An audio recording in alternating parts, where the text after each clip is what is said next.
Halo guys, selamat datang kembali di channel Irfan67. Seperti biasa di video kali ini gue bakal bahas manhwa yang berjudul SS Class Hunter. Ya, yang gue bahas kali ini adalah chapter 38 sampai chapter 65. Oke, tanpa basa-basi lagi langsung aja kita mulai ke ceritanya. Jadi kita dimulai dari Gongja, Marcus, dan Black Witch yang sekarang tuh menuju lantai 13 untuk mencari Demon King yang kabur. Terlihat kalau Demon King saat ini tuh masih meringis karena serangan yang dilakuin sama Witch di lantai sebelumnya. Demon King juga di sini tuh terlihat melemah. Di sini Gongja dan yang lainnya juga diskusi soal keanehan Demon King. Ya, jadi kalau misalkan menaklukkan menara tuh harusnya semakin tinggi level lantai menara, tingkat kesulitannya tuh harusnya menjadi semakin sulit. Tapi sekarang Demon King tuh terlihat malah melemah di lantai 13. Makanya itu dianggap sebagai sebuah keanehan. Nah, setelah memikirkan situasi yang terjadi, Gongja di sini berdeduksi bahwa saat ini sistem menara telah mengubah alur ceritanya. Jadi sekarang Gongja dan yang lainnya tuh mundur ke waktu sebelum Demon King menyerang manusia. Makanya Demon King tuh melemah karena belum melakukan pembantaian. Demon King saat ini marah dan dia menyuruh bawahan zombie untuk segera menyerang. Di sini terjadi perang antara kelompok Gongja melawan para zombie. Gongja mati berkali-kali. Gongja juga di sini tuh masih belum bisa menggunakan skill untuk mengeluarkan bawahan undead karena saat ini masih cooldown. Gongja butuh mati beberapa kali supaya cooldownnya cepat selesai. Ya, jadi cooldownnya tuh seminggu. Nah, setiap Gongja mati ternyata dihitung 1 hari. Jadi Gongja butuh mati 7 kali untuk menghilangkan cooldownnya. Ya, pada intinya sekarang tuh perang antara kelompok Gongja masih terjadi dan Gongja tuh sekarang mati beberapa kali. Nah, sekarang mereka juga harus menghadapi zombie raksasa. Singkatnya, setelah mati berkali-kali, Gongja pun sekarang bisa menggunakan skill untuk memanggil pasukan undead. Witch di sini terlihat terkejut karena skill sekuat itu ternyata nggak ada cooldownnya.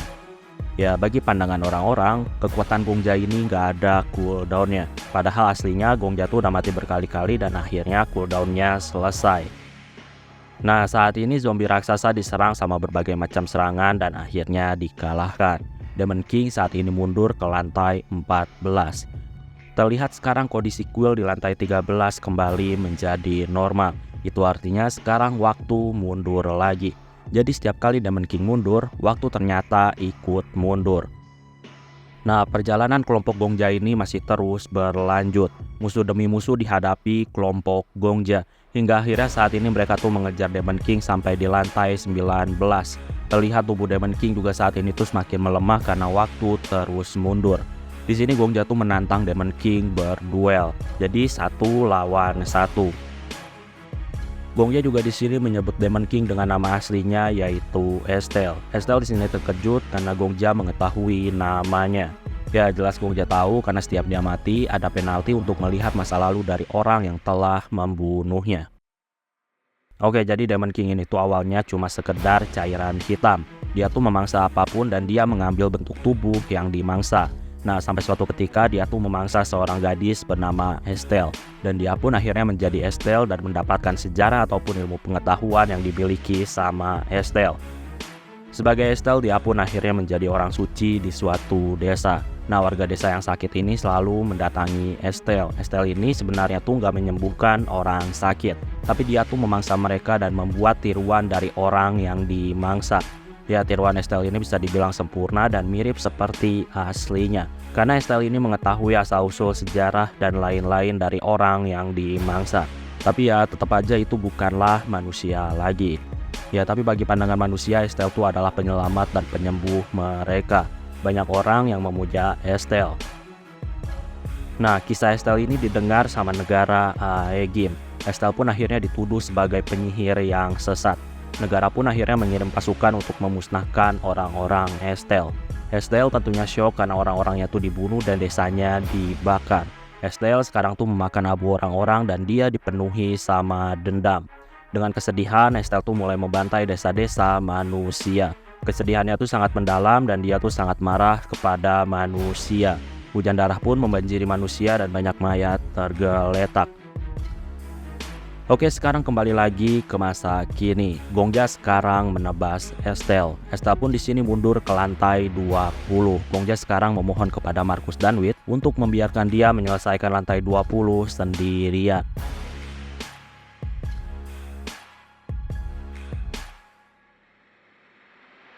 Gongja sendirian ke lantai 20 dan Menara tuh mengakui kekuatan dari Gongja. Dan Gongja pun akhirnya dikasih hadiah baru sama sistem.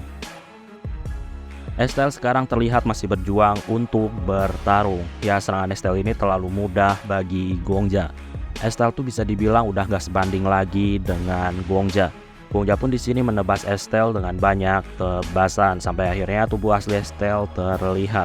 Estelle di sini ketakutan dan dia kabur. Gongja di sini ngasih fakta dan dia ngasih tahu kalau Estelle tuh dari awal telah mengkhianati kepercayaan orang-orang. Estelle tuh berpura-pura menjadi penyelamat. Ya, dari awal Estelle tuh udah salah karena merebut tubuh anak kecil dan mulai melakukan pembunuhan dengan alasan menyelamatkan dan membuat tiruan yang sempurna untuk mengelabui orang-orang. Jadi bisa dibilang apa yang dilakuin Estelle udah salah. Estelle di sini mulai beralasan kalau dia tuh nggak tahu apa yang dia lakuin ternyata adalah salah. Gongja di sini ngasih tahu fakta bahwa alasan Estelle ini memanglah alasan yang selalu dibuat sama manusia. Manusia tuh selalu beralasan gak tahu kalau misalkan yang dilakuin adalah kesalahan. Sekarang Gongja mau merevolusi skill miliknya. Jadi yang mau direvolusi itu adalah skill untuk mensummon undead. Ya, Gongja ini bisa merevolusi skill karena itu adalah hadiah dari sistem. Dan Gongja tuh sekarang mau merevolusi skill mensummon undead. Ya, Gongja ini mau dengan bebas mengatur undead yang dia summon untuk memiliki ingatan sebelumnya atau enggak. Jadi biasanya undead yang disummon tuh nggak memiliki ingatan. Nah, dengan revolusi yang dilakuin sama Gongja tuh maunya dia tuh bisa memilih undead yang disummon untuk memiliki ingatan atau enggak. Menara di sini pun akhirnya mengabulkan keinginan dari Gongja. Skill mensummon undead pun direvolusi. Gongja sekarang tuh mau membunuh Estelle. Estelle di sini masih terus berjuang untuk gak dibunuh. Nah, di sini sebelum dibunuh, Gongja tuh dihentikan sama Gyeomjae. Gyeomjae tuh di sini meragukan kalau membunuh NPC, maka NPC bisa dibangkitkan lagi dengan menggunakan skill milik Gongja. Nah, mendengar itu Gongja juga di sini menjadi ragu. Dia pun akhirnya nanya ke sistem. Menara di sini tuh nggak bisa menjawab, tapi tiba-tiba ternyata ada konstelasi yang mau bertemu sama Gongja. Jadi sekarang Gongja tuh dibawa ke suatu tempat. Gongja saat ini nggak bisa melihat, tapi dia tuh bisa merasakan keberadaan yang sangat kuat. Oh ya, konstelasi itu dalam cerita-cerita manhwa biasanya tuh bisa diartikan seperti dewa. Ya, pada intinya konstelasi itu adalah orang yang punya otoritas tinggi yang sama seperti dewa. Nah, sekarang para konstelasi itu membahas permintaan Gongja. Gongja di sini tuh kebingungan karena dia tuh nggak mengerti bahasanya. Gongja di sini bingung dengan identitas para konstelasi. Yang jelas Gongja ini tahu kalau mereka tuh adalah keberadaan yang sangat kuat. Gongja di sini tuh mulai bercerita alasan logis kenapa NPC harus termasuk sebagai objek yang bisa dia summon. Gongja juga di sini tuh mempertegas kalau dia tuh nggak bakal membunuh NPC secara membabi buta. Jadi Gongja tuh nggak bakal jadi pembunuh NPC yang bakal mengganggu sistem.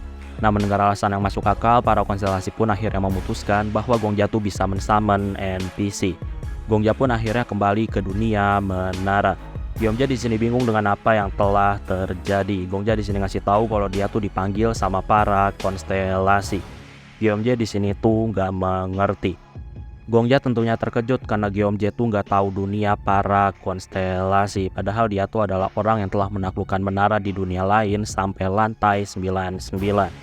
Nah, singkat cerita, Estelle pun akhirnya dibunuh dan dibangkitkan sama Gongja. Gongja pun akhirnya ngasih nama baru yaitu Preta. Preta di sini menangis. Sistem sekarang pun akhirnya memundurkan waktu lagi. Jadi sekarang tuh waktunya adalah tepat di mana desa Preta tuh bakal dibasmi sama pasukan kerajaan. Nah, Preta di sini tuh memohon kepada Gongja untuk melindungi desanya yang sangat dia cintai. Singkat cerita, pasukan kekaisaran pun saat ini datang. Sarbas disinilah yang memimpin pasukan, tapi dihentikan sama Gongja. Ya, jadi ceritanya tuh orang-orang yang menyerang ini ternyata orang-orang yang berasal dari lantai yang beda-beda. Dan mereka tuh adalah orang-orang yang sebelumnya diselamatkan sama Gongja di lantai-lantai sebelumnya.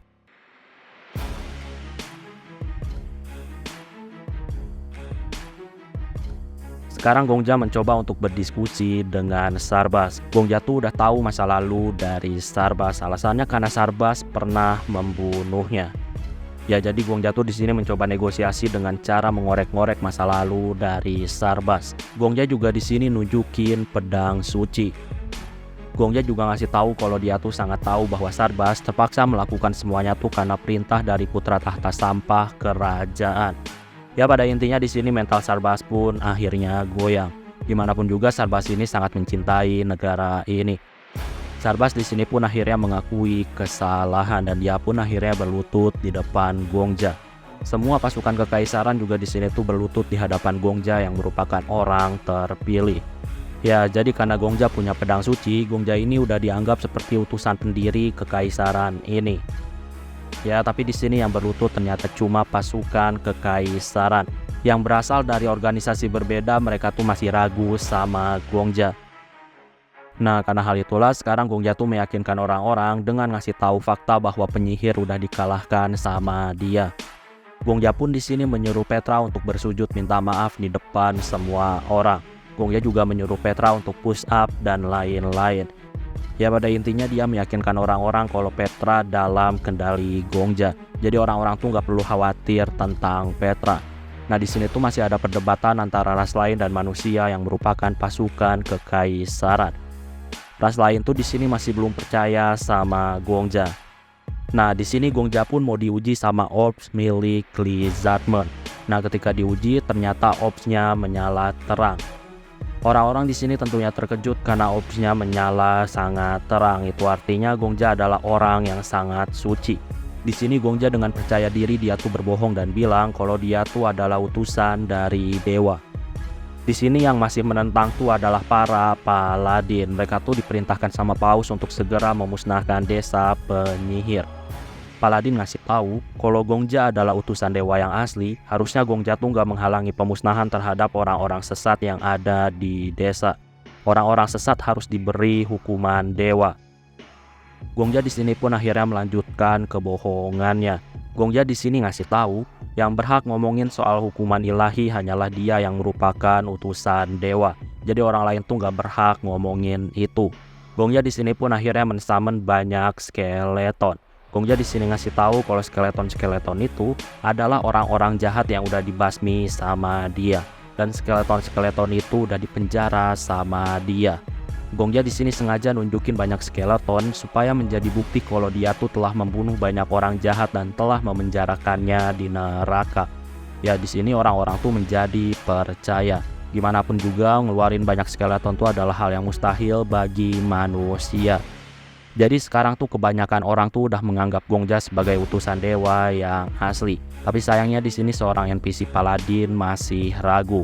Dia tuh ragu kalau yang dibunuh Gongja adalah orang-orang yang jahat, karena bisa aja itu adalah orang-orang baik yang dibunuh dan dijadikan skeleton. Nah, di sini Gongja pun akhirnya memulihkan kembali salah satu skeleton untuk dijadiin buktinya. Skeleton itu pun sekarang berubah menjadi manusia. Ya, yang dipulihkan kembali ingatannya tuh adalah Flame Emperor, atau nama aslinya adalah Yosoha. Soha di sini langsung menarik baju Gongja. Dia tuh kesal karena Gongja merendahkannya. Soha di sini tuh mau membunuh Gongja. Ya, di sini dengan tingkah Soha yang sangat kurang ajar, orang-orang tuh sekarang menjadi semakin yakin kalau yang dibasmi sama Gongja memanglah orang jahat. Gongja juga ngasih tahu kalau orang-orang jahat yang dia basmi itu sekarang udah dalam genggamannya. Jadi mereka tuh bakal menuruti segala perintah dari Gongja. Gongja sekarang menyuruh Soha untuk menari, dan itu sebagai bukti kalau Soha tuh tunduk sama Gongja. NPC Paladin pun di sini berlutut dan dia tuh percaya pada Gongja. Ya, hidden quest Gongja pun selesai. Gongja sekarang senang karena lantai 11 sampai 20 diselesaikan dengan happy ending, dan yang paling penting tuh gak ada orang yang mati, baik itu dari para hunter ataupun pihak orang-orang kerajaan. Semuanya gak ada yang mati dan semuanya bahagia. Sistem pun ngasih tahu orang-orang kalau lantai 20 saat ini udah selesai. Itu artinya para hunter harus menunggu karena lantai 21 bakal segera dibuka dalam kurun waktu 24 jam. Saat ini Wit datang dan dia langsung memeluk tubuh Gongja. Wit sangat senang dengan pencapaian dari Gongja. Wit di sini kagum karena Gongja tuh bisa menyelesaikan semua lantai hanya dalam kurun waktu 5 hari.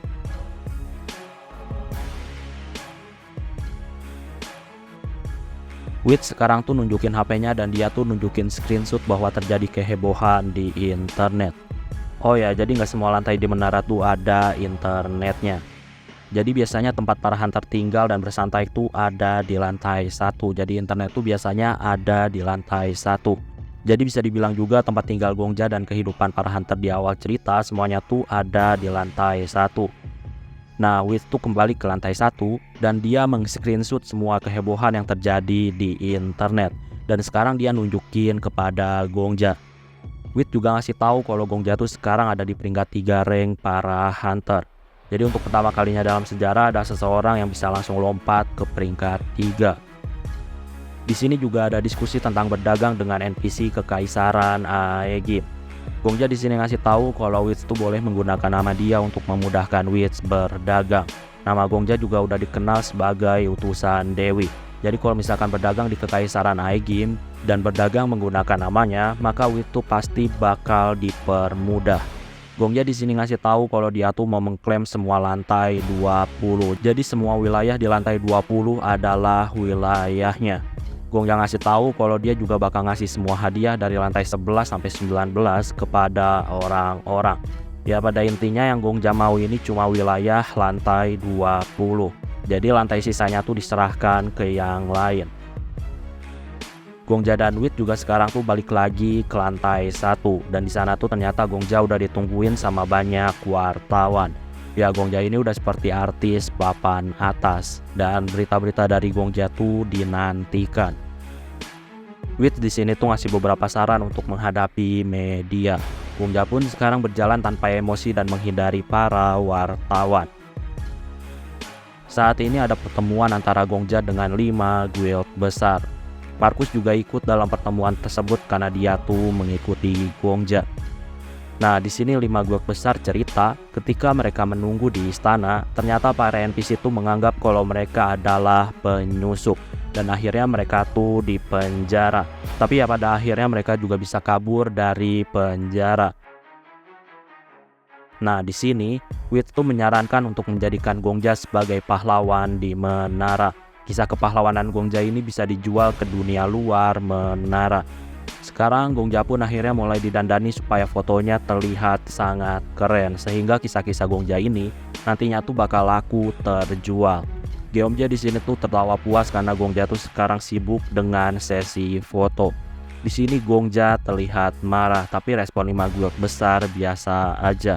Bahkan mereka tuh mau jadiin setiap kata-kata Gongja sebagai judul majalah. Ya 5 guild besar tuh mau nunjukin ke dunia luar kalau kehidupan di menara juga bisa bahagia.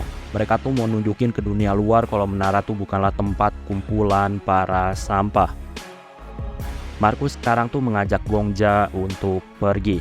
Mereka saat ini sampai di lantai atas gedung. Nah di sana ternyata ada penjaganya dan penjaganya tuh ternyata ngefans sama Gongja. Gongja pun di sini ngasih tanda tangan miliknya. Saat ini Markus dan Gongja mereka berdua mengobrol. Ya mereka tuh membahas tentang Gongja yang terdeteksi sama sistem telah membunuh ribuan manusia.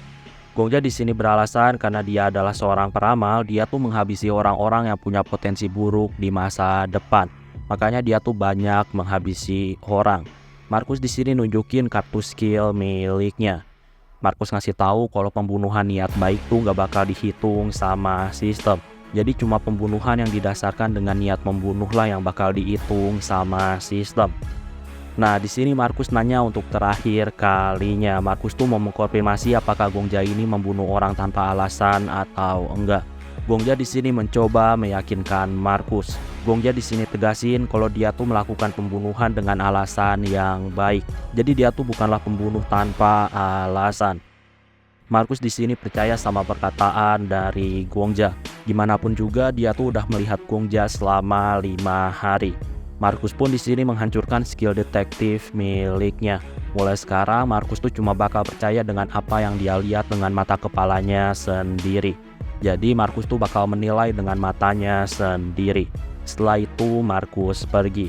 Gongja di sini senang karena masalah dengan Markus akhirnya selesai.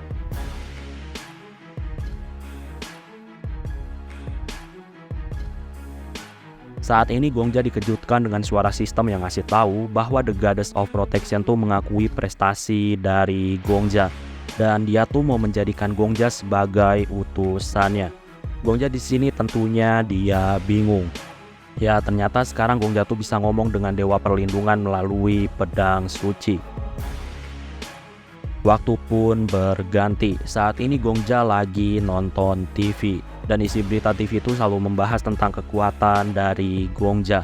Gongja tuh di sini risih karena di media manapun sekarang yang dibahas adalah dia. Gongja sekarang nanya kepada pedangnya. Gongja di sini bingung karena Dewi Perlindungan bisa menjadi pedang, padahal Dewi Perlindungan adalah konstelasi. Dewi Perlindungan di sini ngasih tahu kalau dia tuh dulunya adalah roh suci yang disembah sebagai dewa. Tapi karena suatu peristiwa, pendiri kerajaan Aegim yang bernama Laifantah Aegim, dia tuh menyegel Dewi dan akhirnya membelahnya menjadi 5 bagian pedang. Nah, pedang yang dipegang sama Gongja saat ini tuh adalah pedang idol. Dewi ngasih tahu kalau Gongja bisa ngumpulin 5 pedang, maka kekuatannya bakal kembali lagi. Gongja juga di sini tuh ngasih nama pedangnya dengan sebutan Shiny. Nah, ketika ditanyain sisa pedang dari Dewi, ternyata Shiny nggak tahu. Tapi walaupun gitu, Shiny tuh ngasih tahu kalau dia tuh bisa merasakan pedang lain kalau misalkan ada di dekatnya. Singkat cerita, sekarang Gongja pun akhirnya mengadakan konferensi bersama dengan Wits dan Markus. Wits di sini tuh mulai bercerita tentang keberhasilan menaklukkan lantai 11 sampai lantai 20. Tapi di sini yang membuat Wits senang adalah ketika penaklukan tuh nggak ada satupun hunter yang mati. Nah, di sini ada wartawan nyir-nyir yang ngasih pertanyaan kepada Gongja. Nah, Gongja yang udah punya pengalaman dari masa depan, dia pun akhirnya menjawab setiap pertanyaan-pertanyaan nyir-nyir dari wartawan tersebut. Dan tentunya Gongja ini menunjukkan rasa rendah hati tanpa emosi. Wartawan nyir-nyir yang berharap kalau jawaban Gongja penuh emosi, sekarang dia tuh cuma diam kesal karena Gongja menjawabnya dengan tenang. Nah, pertanyaan demi pertanyaan dijawab sama Gongja dan ketika waktunya habis, muncul satu pertanyaan tentang hubungan Wits dan Gongja. Wits di sini ngasih tahu kalau hubungan dia dan Gongja tuh lebih dari sekedar teman. Ya bisa dibilang jawaban Wits ini masih menggantung. Jadi wartawan tuh sekarang masih terus bertanya-tanya. Wits, Markus, dan Gongja pun akhirnya pergi dari ruang konferensi. Saat ini Wits kagum karena Gongja tuh bisa mengatasi media. Gongja di sini nanyain tentang maksud Wits yang menganggap dia lebih dari sekedar teman. Wits ngasih tahu kalau dia tuh suka drama. Selain itu, Wits juga ngasih tahu kalau dia tuh mau mengalihkan isu berita. Selama ini beritanya tuh adalah tentang kehebatan Gongja. Nah, dengan jawaban yang menggantung itu, isunya tuh pasti bakal beralih tentang wartawan yang bakal mengalihkan perhatian kepada Wits. Jadi bukan lagi kepada Gongja. Dengan gitu, Gongja tuh bisa fokus dengan hal lain tanpa harus memikirkan media. Singkat cerita, sistem pun akhirnya membuka lantai 21. Nah, sistem saat ini tuh menteleport paksa beberapa orang yang terpilih untuk menaklukkan lantai 21. Jadi yang lagi mandi, yang lagi nyantai, yang lagi tidur, ataupun yang lagi berkegiatan lainnya, semuanya yang terpilih tuh diteleport ke lantai 21 secara paksa. Jadi yang ke lantai 21 cuma orang-orang yang terpilih. Nah, ketika di lantai 21, mereka tuh disambut sama konstelasi librarian atau pustakawan. Ya, jadi tempat para hunter berada tuh sekarang adalah sebuah perpustakaan yang super besar. Pustakawan di sini jelasin kalau buku-buku yang ada di sini bukanlah buku-buku biasa, melainkan buku-buku yang memiliki banyak kisah dari dunia lain. Ya, pada intinya banyak ceritanya, entah itu cerita sedih, cerita bahagia, cerita bencana, dan lain-lain. Pustakawan juga di sini tuh ngasih lihat visual cerita-cerita mengerikan tentang kiamat, dan itu membuat beberapa orang langsung muntah. Pustakawan ngasih tahu para hunter sekarang bakal masuk ke dalam 8 dunia dalam cerita. Nah, jadi 8 kisah itu adalah kisah kiamat dari setiap dunia. Nah, pustakawan mau kalau para hunter tuh membatalkan kiamat atau membatalkan ending yang buruk. Jadi intinya misi kali ini, para hunter harus mencegah kiamat dari kisah-kisah yang dipilih sama hunter.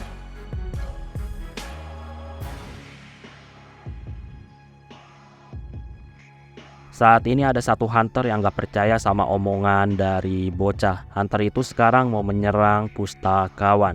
Hunter itu sangat percaya diri bisa mengalahkan bocah ingusan. Di sini hunter itu juga memprovokasi para hunter lain untuk segera mengalahkan bocah itu. Hunter itu ngasih tahu kalau Gongja bisa menyelesaikan lantai 20 sendirian, maka yang lain juga pasti bisa. Ya, di sini Hunter itu juga ngasih tahu kalau Gongja dan 5 guild besar tuh sekarang nggak usah ikut campur. Hunter itu tegasin kalau dia tuh nggak suka sama Gongja dan guild besar yang telah memonopoli lantai 11 sampai 20. Di sini Witch marah dan kesal, tapi di sini Gongja menghentikannya. Gongja ngasih tahu kejadian sekarang tuh sedang disaksikan sama para hunter yang tidak terpilih. Gongja ngasih tahu istilahnya saat ini mereka semua udah masuk ke dalam sebuah cerita. Jadi sebisa mungkin jangan berbuat buruk karena lagi dibaca atau ditonton sama orang lain. Gongja juga saat ini tuh mulai dikasih hadiah sama sistem karena udah berhasil menyelesaikan lantai 20. Nah, dengan hadiah itu khusus lantai 21 sampai 30, Gongja tuh sekarang bisa melihat status kedekatannya dengan karakter lain. Nah, ketika melihat Witch, hati Witch ternyata udah hampir maksimal. Dan Gongja juga terkejut ketika mengetahui apa yang disukai sama Witch dan apa yang tidak disukai sama Witch. Gyeomjae pun di sini menertawakan Gongja. Gongja juga di sini pun akhirnya melihat status karakter kedekatan dari Gyeomjae. Ketika melihat statusnya, Gongja tuh terkejut dan dia memasang muka mengejek. Nah, saat ini hunter itu ternyata masih mau menantang bocah ingusan atau lebih tepatnya pustakawan. Markus di sini hanya tersenyum melihat kebodohan hunter itu. Padahal pustakawan tuh udah nunjukin kekuatannya yang memperlihatkan kiamat dunia kepada semua orang. Tapi ternyata ada orang bodoh yang masih mau menantang pustakawan.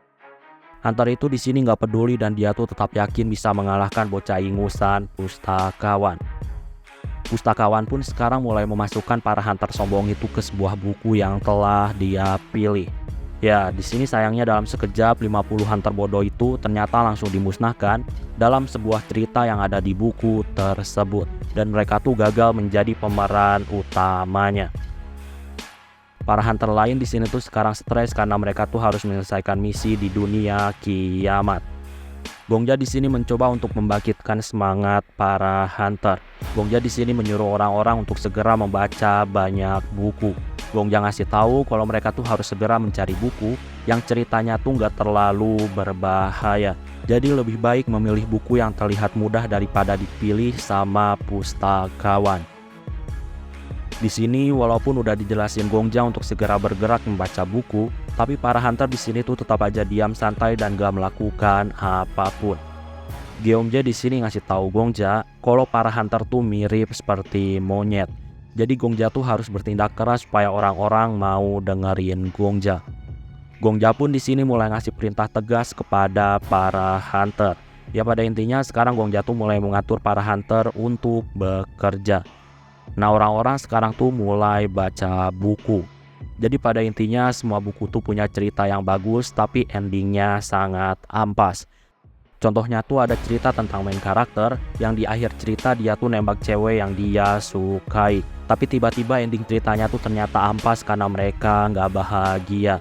Mereka tuh ternyata mati karena meteor berjatuhan dan akhirnya kiamat. Ya pada intinya buku dengan cerita bagus tapi endingnya sangat ampas.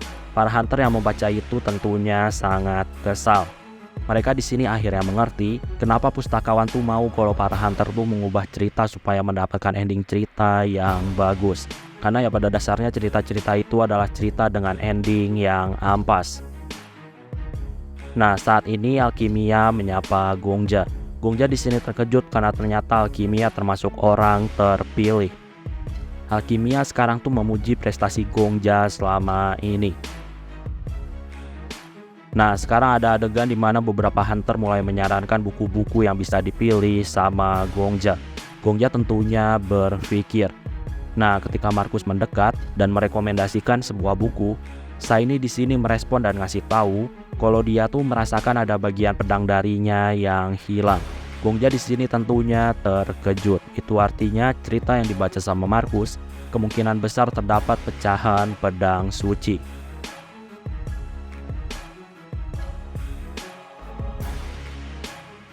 Gongja dan Gyeongje pun saat ini diskusi. Gongja di sini tuh berdeduksi kalau pendiri kekaisaran Aegim adalah penjelajah dunia. Makanya pedang suci itu bisa tersebar ke berbagai dunia. Gongja juga di sini ngasih tahu kalau dia tuh penasaran sama pendiri kekaisaran. Nah, karena penasaran, Gongja pun akhirnya bunuh diri dengan menggunakan Shiny. Gongja di sini tuh melihat sedikit masa lalu dari Shiny. Nah, ketika melihat masa lalu Shiny, Gyeongje ngasih tahu kalau dia tuh pernah melihat Levanta. Levanta tuh adalah sosok yang dijuluki sebagai pembunuh konstelasi. Gyeongje ngasih tahu menara tuh terhubung dengan berbagai dunia. Nah, mulai dari lantai 50, orang-orang tuh bakal bersaing melawan para hunter dari berbagai macam dunia. Gyeongje ngasih tahu kalau Levanta ini nggak peduli dengan menaklukkan menara. Dia tuh cuma peduli dengan membunuh konstelasi. Sekarang ada adegan di mana Levanta membunuh konstelasi perlindungan. Levanta juga di sini tuh langsung membagi keberadaan konstelasi perlindungan menjadi 5 bagian. Setelah itu dia menyegelnya ke pedang. Nah, di akhir Levanta juga terlihat minta maaf. Sekarang ingatan pun berakhir. Gongja sekarang tuh masih gak ngerti tentang alasan kenapa Levanta membunuh konstelasi perlindungan. Nah, ketika nanya kepada Shiny juga ternyata nggak ngerti. Padahal sebelumnya Shiny sama Levanta adalah orang yang dekat. Tapi tiba-tiba Levanta membunuh Shiny. Setelah berpikir, Gongja pun akhirnya mutusin untuk mengambil jalan cerita yang direkomendasiin sama Markus, yaitu cerita The Veritable Record of the Heavenly Demonic. Atau pada intinya dunia itu tentang dunia martial art atau seni bela diri. Nah, pustakawan di sini jelasin yang bisa masuk ke dalam cerita itu hanya bisa 2-4 hunter. Jadi sekarang tuh para hunter harus memilih siapa yang direkomendasikan untuk masuk ke dalam cerita tersebut. Nah, Gongja sama Markus di sini mengajukan diri untuk masuk cerita. Markus juga di sini ngasih tahu setelah baca buku cerita itu, kiamat dalam cerita tuh disebabkan sama wabah penyakit. Nah, karena hal itu, sekarang Markus mau ada hunter yang ahli dalam bidang penyembuhan supaya ikut dalam cerita tersebut. Markus di sini merekomendasikan hunter bernama Medicine King.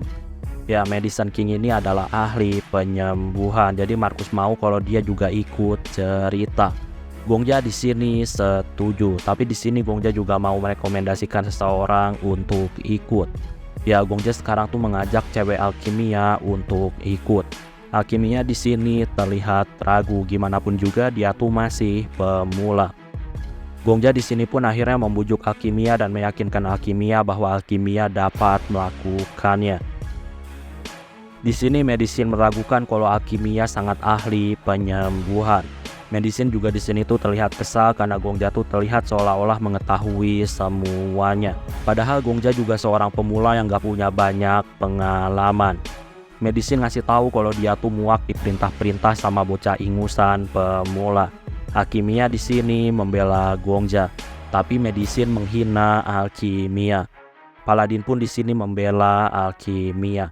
Paladin ngasih tahu obat-obatan dari Alkimia sekarang tuh menjadi langganan Guild Vigilant. Jadi kemampuannya tuh udah gak diragukan. Nah, di sini Medicine mengejek Guild tuh punya standar yang rendah, makanya barang jelek dibilang bagus. Ya, pada intinya orang ini adalah bapak-bapak boomer yang seolah-olah lebih berpengalaman dan menganggap kalau para pemuda ini nggak punya pengalaman.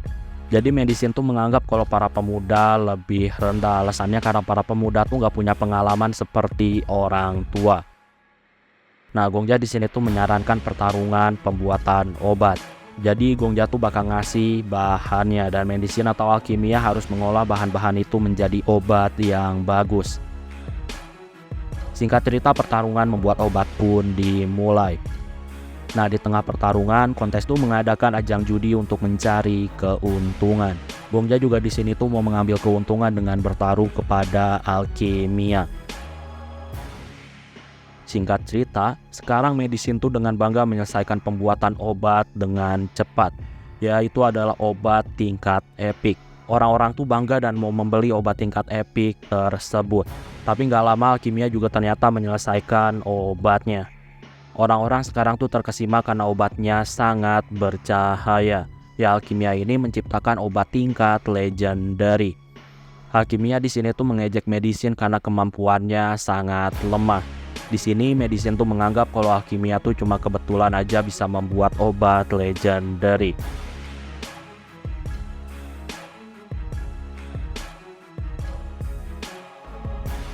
Di sini karena Medicine masih nggak percaya, pertarungan pun akhirnya diulang.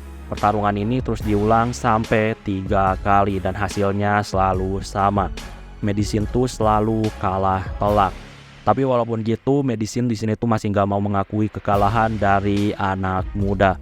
Medicine tuh selalu menganggap kalau pengalamannya tuh jauh lebih luas daripada anak-anak muda pemula.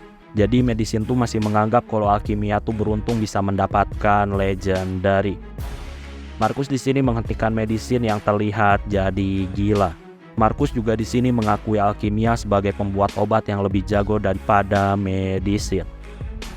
Nah, kontes yang seorang pedagang, dia tuh di sini tanpa basa-basi langsung nawarin kontrak eksklusif kepada Alkimia. Ya, kontes ini melihat Alkimia sebagai ladang uang. Sekarang juga ada banyak hunter yang mengajak Alkimia kerja sama. Gongja di sini menghentikan keributan dan dia menyuruh orang-orang untuk segera fokus untuk menaklukkan menara.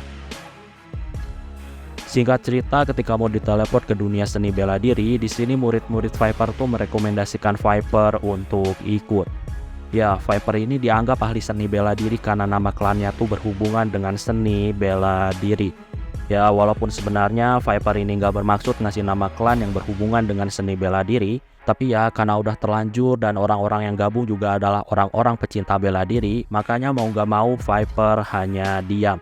Dan Viper tuh dianggap sebagai orang yang jago bela diri. Viper di sini pun akhirnya memasang wajah percaya diri walaupun di dalam hatinya dia tuh nggak mau ikut ke dalam dunia suram seperti dunia seni bela diri. Nah, di sini karena stok kuota peserta udah maksimal, Markus di sini menantang Viper untuk memperebutkan slot kuota peserta. Viper di sini senang karena dengan gitu dia tuh bisa pura-pura kalah. Dimanapun juga semua orang tuh tahu kekuatan Markus. Jadi pasti bakal dianggap wajar kalau misalkan Viper kalah bertarung dari Markus. Nah, di sini Paladin menghentikan keributan. Paladin menyuruh Markus untuk mengalah. Dimanapun juga Markus ini udah terlalu berkontribusi di lantai-lantai sebelumnya. Jadi Paladin mau kalau Markus tuh gantian dengan yang lainnya. Setelah dipikirkan, Markus pun akhirnya mengalah gak ikut. Viper di sini memasang wajah bahagia walaupun dalam hatinya dia tuh sangat jengkel karena harus ikut ke dalam dunia seni bela diri. Singkat cerita peserta pun ditentukan. Jadi sekarang pesertanya adalah Gongja, Viper, Medicine, dan Alkimia. Semuanya tuh sekarang ditransfer ke dunia seni bela diri. Saat ini Gongja dan yang lainnya tuh ada di daerah bersalju yang sangat dingin. Ketika jalan terlihat ada beberapa orang yang membeku. Alkimia di sini menyelidiki dan mengkonfirmasi kalau yang membeku itu adalah manusia yang asli. Medicine juga di sini tuh jelasin detail tentang mayat yang telah membeku tersebut. Kematian mereka tuh bisa dibilang terlihat aneh.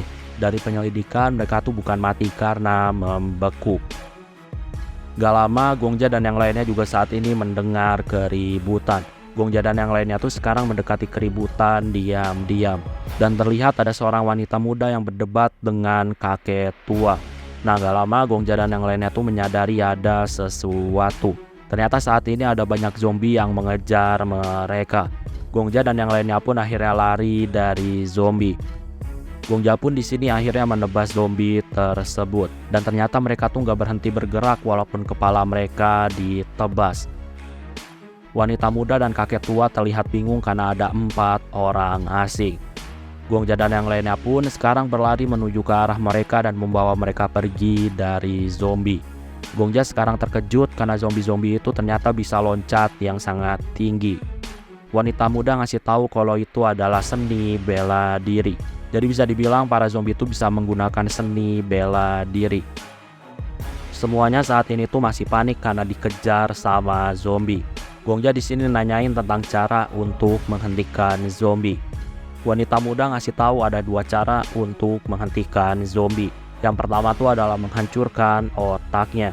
Atau cara yang kedua tuh adalah dengan menggunakan sinar matahari.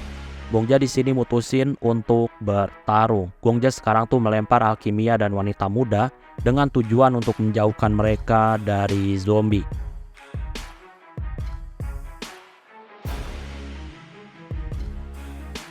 Gongja sekarang tuh ngeluarin sinar cahaya milik Shiny. Karena hal itulah sekarang zombie tuh langsung terkapar dan gak bisa bergerak. Tapi ya ternyata itu masih belum cukup. Gongja di sini tuh mau mengalahkan mereka. Di sini wanita muda menghentikan Gongja yang mau memusnahkan para zombie. Oh ya, wanita muda itu namanya adalah Baek Hyang. Baek Hyang ini ngasih tahu kalau zombie-zombie itu adalah anggota dari sekte demonik miliknya. Ya, jadi mereka tuh adalah pengikut Baek Hyang. Hyang di sini ngasih tahu kalau dia dan kakek tua sedang berperang. Makanya dia tuh nggak mau kehilangan bawahannya. Oh ya, kakek tua itu bernama Woseon.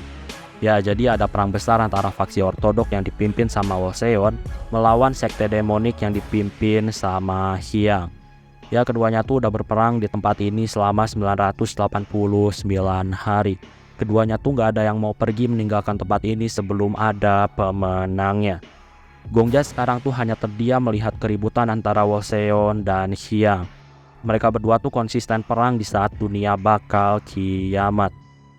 Keduanya tuh sekarang bertarung menggunakan sebuah ranting. Setelah ranting patah, mereka tuh langsung jambak menjambak.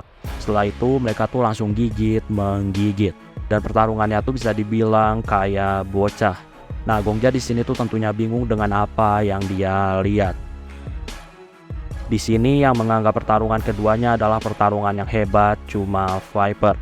Viper di sini terkesima. Saat ini karena udah sangat kedinginan, Medicine pun akhirnya menghentikan pertarungan konyol antara Hyang dan Woseon. Keduanya pun akhirnya berhenti karena gak enak diliatin sama orang lain. Sekarang keduanya tuh mengajak Gongja dan yang lainnya untuk menuju goa yang ditinggali mereka. Nah, ketika sampai di goa, terlihat kalau Hyang sama Woseon ini ngobrol dengan santai padahal sebelumnya mereka bertengkar. Hal itu tentunya membuat orang-orang tuh menjadi sangat bingung. Singkat cerita, saat ini Gongja dan yang lainnya tuh disuguhin makanan yang selama 2 tahun mereka makan. Ya, makanannya tuh bisa dibilang gak enak. Di sini alkimia tuh gak ngerti kenapa Hyang sama Woseon tuh bisa bertahan hidup selama ini dengan makanan yang gak ada gizinya. Medicine di sini tuh gak tahan dengan makanan yang gak enak. Dan dia pun akhirnya masak dengan bahan masakan yang saat ini dia bawa. Medicine menyuruh Hyang dan Woseon tuh untuk segera makan masakannya. Ya, masakan Medicine ini bisa dibilang sangat enak. Di sini mereka tuh ngobrol santai sampai akhirnya ada obrolan tentang obat untuk menyembuhkan zombie. Gongja ngasih tahu kalau dia juga belum menemukan tentang obatnya. Tapi di sini Gongja yakin kalau obat itu bakal ditemukan karena sekarang ada alkimia yang ahli obat-obatan. Sekarang Hyang sama Woseon nunjukin mayat seseorang yang rela tubuhnya tuh dijadiin objek penelitian. Saat ini tubuh itu nggak gerak, padahal biasanya kalau zombie selalu gerak. Jadi alasan tubuh itu nggak gerak seperti zombie lainnya, itu semua karena Hyang dan Woseon tuh menutup titik Ki yang ada pada tubuh mayat itu. Jadi kalau jarum yang menutupi titik Ki dicabut, maka zombie itu bakal bereaksi seperti zombie lainnya. Di malam hari saat orang-orang tertidur, Gongja tuh ngerasain ada sesuatu yang aneh. Gongja pun di sini memergoki keduanya yang lagi mandi malam. Gongja di sini ngasih tahu kalau dia tuh sekarang udah paham semuanya. Ya, jadi Gongja ini tahu kalau Woseon sama Hyang mereka tuh udah terinfeksi virus zombie. Tapi keduanya tuh bisa menahan virus itu dengan memfokuskan Ki pada tubuh mereka. Nah, karena fokus sama Ki untuk mempertahankan kesadaran dari virus, karena hal itulah ketika mereka berdua bertarung, mereka tuh hanya bertarung kecil dengan menggunakan ranting pohon. Padahal keduanya tuh adalah master seni bela diri. Jadi karena terlalu memfokuskan Ki untuk mencegah virus zombie, keduanya tuh saat ini menjadi terlihat cepat lelah. Padahal mereka tuh hanya bertarung seperti anak kecil. Keduanya pun di sini mengaku kalau mereka tuh udah terinfeksi zombie 3 tahun yang lalu. Di sini Woseon ngasih tahu kalau dia sama Hyang tuh gak memfokuskan Ki untuk menjaga kesadaran. Yang benar adalah dia dan Hyang tuh menggunakan ki untuk menutup rapat ki yang ada di tulang belakang mereka. Nah, mendengar itu Geomje saat ini sangat terkejut. Menutup ki di tulang belakang tuh sama aja dengan melumpuhkan seluruh anggota tubuh. Jadi itu artinya Hyang sama Wolseon tuh selama ini bergerak dengan menggunakan ki telekinesis. Ya, jadi telekinesis tuh seperti menggerakkan benda dengan menggunakan pikiran. Nah, karena keduanya udah lumpuh total, mereka tuh ternyata menggerakkan setiap organ tubuh menggunakan ki telekinesis. Jadi bisa dibilang sama aja seperti menggerakkan sebuah benda.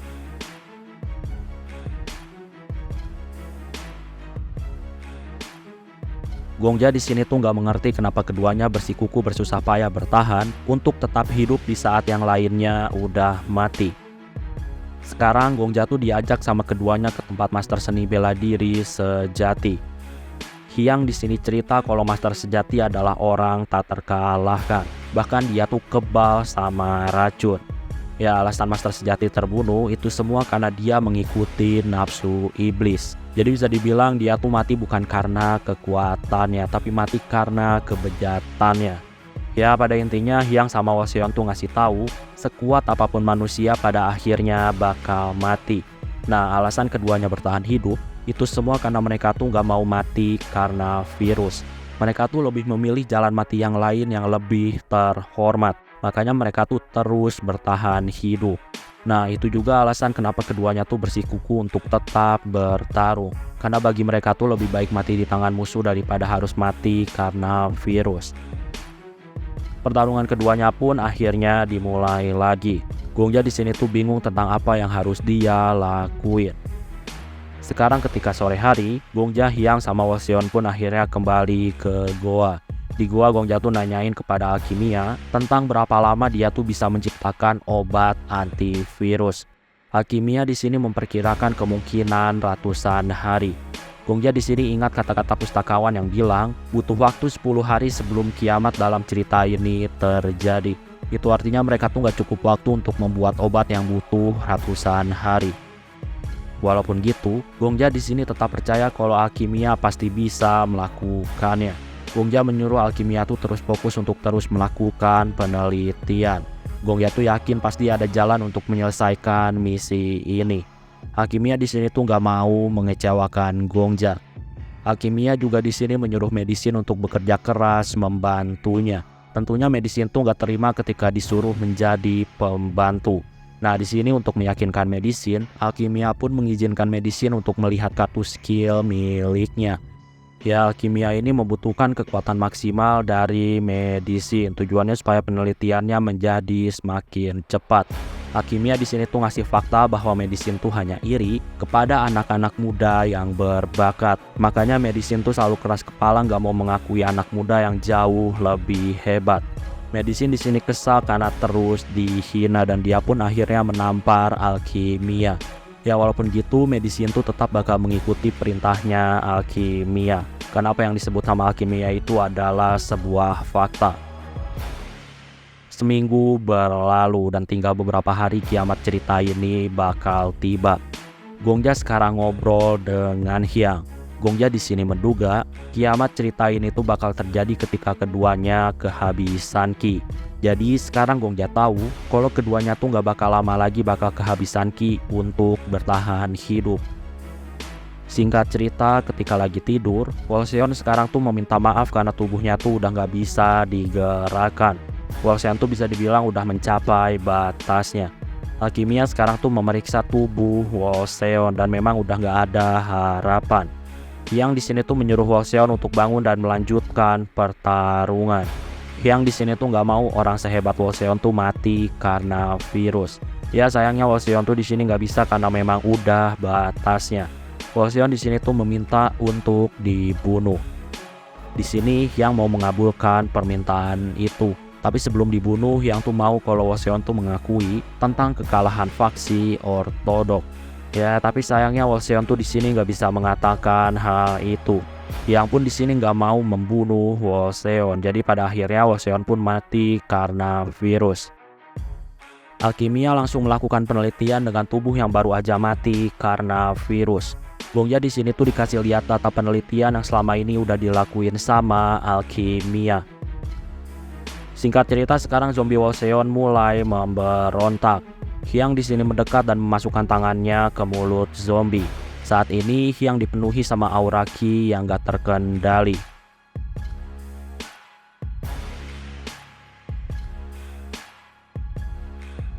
Hyang sekarang tuh menyerang tapi dihentikan sama Viper. Hyang di sini masih terus menyerang dan akhirnya Gongja pun mati terbunuh. Ya, Gongja pun sekarang masih ada di alam kematian dan dia tuh melihat ada banyak skill dari Hyang. Ya, tentunya skill Hyang ini berhubungan dengan seni bela diri demonik. Nah, di sini karena Gongja nggak paham, Geomje yang ahli bela diri, dia pun akhirnya jelasin ke Gongja dan nunjukin seni bela diri, terutama seni bela diri demonik. Geomje ngasih tahu, Gongja tuh nggak perlu teknik bela diri demonik. Tapi sayangnya di sini Gongja tuh tertarik dengan seni bela diri demonik. Tentunya di sini Geomje tuh nggak ngerti kenapa Gongja tertarik. Geomje ngasih tahu, seni bela dirinya tuh jauh lebih baik daripada seni bela diri demonik. Gongja ngasih tahu kalau dia tuh cuma mau mempelajari seni bela diri demonik hanya untuk segera menyelesaikan cerita ini. Nah, karena cerita ini hanya tersisa 2 manusia, Gongja tuh mau membuat ending cerita di mana keduanya tuh sembuh dari penyakit. Dan mereka tuh nantinya bakal menjadi Adam dan Hawa yang baru sehingga peradaban manusia di sana tuh bakal berkembang lagi. Ya, pada intinya Gongja tuh melakukan semuanya demi cerita. Gongja pun sekarang mulai mengulang cerita di dunia seni bela diri dari awal. Nah, bedanya di sini ketika Alkimia menyelidiki zombie untuk pertama kalinya, Gongja pun langsung bocorin data penelitian yang sebelumnya tuh dibuat sama Alkimia. Alkimia di sini kagum karena Gongja tuh ternyata memiliki skill yang hebat sehingga bisa melakukan penelitian dengan cepat. Nah, bedanya juga sekarang tuh ada adegan di mana Gongja berlutut di hadapan Hyang. Gongja tuh meminta untuk dijadikan murid Hyang. Gongja dan yang lainnya pun pada akhirnya dibawa ke dalam goa. Nah, Hyang di sini tuh menolak tawaran Gongja yang mau dijadiin muridnya. Hyang di sini ngasih tahu yang boleh menjadi muridnya hanya orang-orang yang telah ditinggalkan sama orang tua atau orang-orang yang telah ditinggalkan sama dunia ini sendirian. Jadi bisa dibilang hanya orang-orang yang terasingkan. Gongja di sini ngasih tahu kalau sekarang dunia tuh dilanda sama wabah. Jadi itu artinya sekarang tuh dewa telah meninggalkan dunia ini. Jadi orang-orang di dunia ini tuh sekarang adalah orang-orang yang telah ditinggalkan atau orang-orang yang telah diasingkan sama dewa. Jadi harusnya Gongja tuh sekarang udah masuk ke dalam kriteria tersebut. Hyang di sini mengerti, tapi sebelum itu dia tuh mau lihat dulu apakah Gongja ini layak menjadi muridnya atau enggak.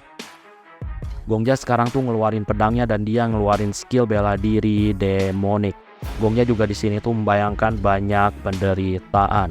Semakin banyak penderitaan, maka semakin kuat kekuatan dari seni bela diri demonik. Hyang yang melihat teknik dari Gongja, dia pun langsung menyuruh Gongja berhenti. Hyang menuduh Gongja sebagai pencuri. Hyang tuh mempertanyakan kenapa Gongja bisa menggunakan seni bela diri demonik, padahal Gongja tuh belum menjadi anggota demonik. Di sini Gongja terlihat gak ke kontrol, tapi setelah dihentikan sama Hyang, Gongja pun akhirnya terjatuh dan pingsan. Saat ini setelah Gongja sadar, Hyang membawa Gongja ke suatu tempat. Hyang di sini mau ngasih tes lagi untuk Gongja. Jadi Gongja tuh di sini disuruh untuk mengalahkan zombie yang merupakan anak emas dari Hyang. Zombie itu sangat ahli dalam seni bela diri. Hyang ngasih tahu kalau Gongja tuh harus mengalahkan zombie itu dengan rasa sakit akibat kelaparan. Jadi ketika bertarung, Gongja tuh harus membayangkan kalau dia tuh saat ini kelaparan. Bertarung dengan merasakan rasa sakit dari kelaparan bakal membuat teknik bela diri demonik tuh menjadi semakin kuat. Hyang juga mau kalau Gongja tuh nggak boleh merasakan emosi apapun ketika bertarung. Jadi yang ada di pikiran Gongja tuh hanya rasa sakit karena kelaparan. Singkat cerita, Gongja pun akhirnya bertarung melawan zombie yang kuat. Pertarungannya sangat sengit. Gongja sendiri di sini tuh kesulitan dalam menghadapi zombie tersebut. Gongja pun pada akhirnya mati digigit sama zombie.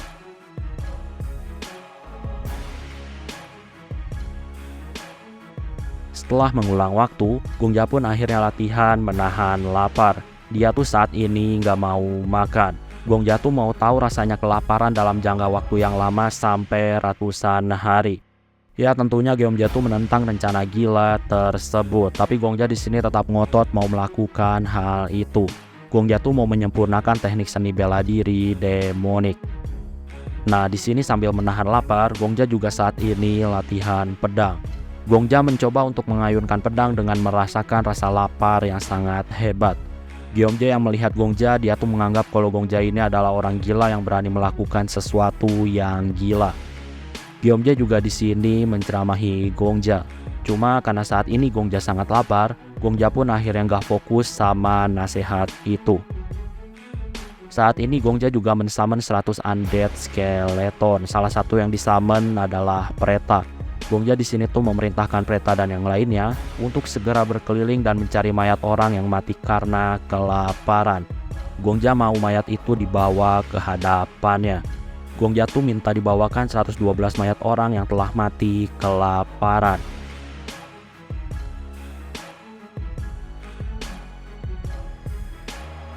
Oke, sebelum gua akhiri videonya, gua di sini mau ngucapin terima kasih ke kalian karena udah mau join ke membership yang ada di channel Irfan Akbar 67. Jadi terima kasih untuk LCG_GT, Azhar Januri, Vina Kamila, Raka Putra Utama, HS, Kiyotaka, Dino Bagus, Sukasa, Rev, Riantan, Sano, Fernando Chandra, Nael, Ragil Belhaki, Sasuga, Kuasama, Mio-chan, Nopal, Syahrin Senju, Dinotsu, dan Benster. Sekali lagi gue ucapin terima kasih ke kalian karena udah mau join ke membership. Oke, kayaknya cukup untuk video pembahasan kali ini. Terima kasih karena udah nonton video ini sampai habis. Jangan lupa untuk subscribe, like, dan yang paling penting adalah jangan lupa untuk share video ini ke teman-teman kalian. Sampai bertemu kembali di video-video selanjutnya. Terima kasih.